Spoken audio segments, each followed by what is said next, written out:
This is Optimal Health Daily, episode 822. Dieting. Finding What Works, Part 1, by McLeod of McLeodConsultingServices.com. And I'm Dr. Neil. Welcome back to another edition of Optimal Health Daily, or welcome for the first time if you're new here. This is the podcast where I act as your very own personal narrator and read to you from some of the most popular health and fitness blogs online. Now, today's post is a bit on the longer side, so I'll read the first half today and then finish it up for you tomorrow. So I'm going to keep this intro nice and short. Let's get to part 1 of today's post as we optimize your life. Dieting. Finding What Works, Part 1, by McLeod of McLeodConsultingServices.com. Let's make things clear real quick. You are different than me. I am different than you. This means that some things are going to work better for me than they are going to work for you and vice versa. And that's totally okay.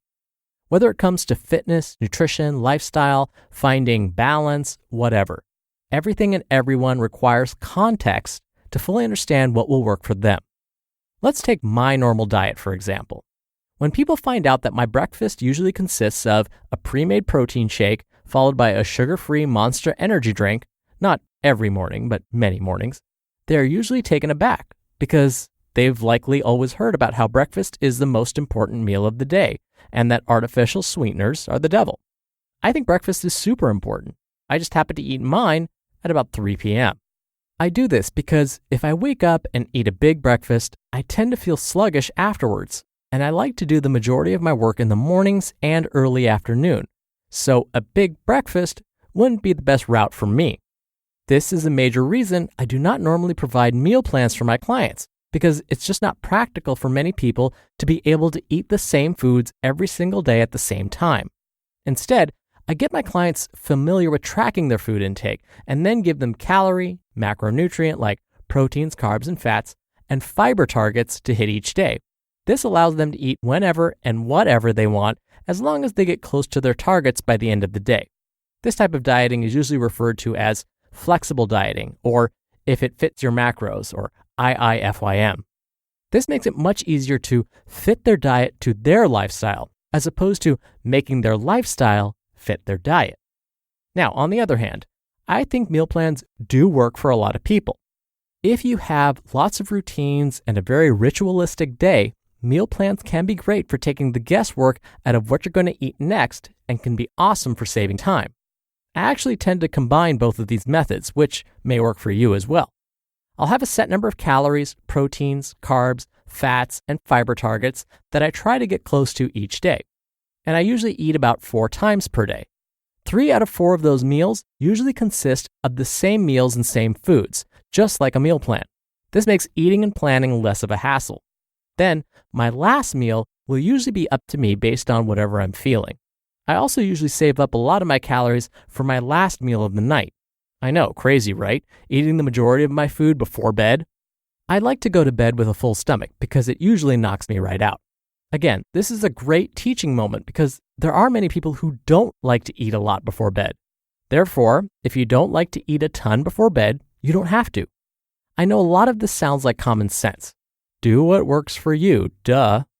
You're exactly right. But you'd be amazed at how many fitness professionals I know who are so caught up with one diet and one ideology that they believe in and think if you don't do it their way, you are a stupid idiot. Paleo, Atkins, Mediterranean, intermittent fasting, vegan, vegetarian, The Zone, Weight Watchers, South Beach. All of these diets work, but all of these diets don't work best for you. Okay, so they don't all work for you. So what do you do now? Well, first, what usually makes a diet successful? 1. Don't call it a diet. When you think of going on a diet, this means you also intend to go off your diet after a certain period of time. Learning about food, its effects on your body, and how you can integrate it successfully into your lifestyle is the key to sustainable nutrition success. 2. Building off point 1, if you can't see yourself eating this way 6 months from now, you may want to reconsider your approach. Obviously, the amount of food you eat may change based on your goals, like gaining fat or losing muscle over time, but the habits, types of foods, meal timing, etc. should all be able to be held consistent. 3. Eat foods you enjoy. There are no inherently good or bad foods. All foods can be incorporated into a healthy food plan if the calories and macronutrients are accounted for. And if you're wondering how much of each macronutrient you need, keep listening, we'll talk about that. When we restrict certain foods, natural human behavior makes us actually crave that food even more. On the flip side, some people can't enjoy just 1 or 2 cookies because they end up eating the entire sleeve once they get that first taste. In this case, food restriction can make sense if there are certain tactics in place to allow continued adherence. These might be things like refeeds, planned cheat meals, etc. To be continued.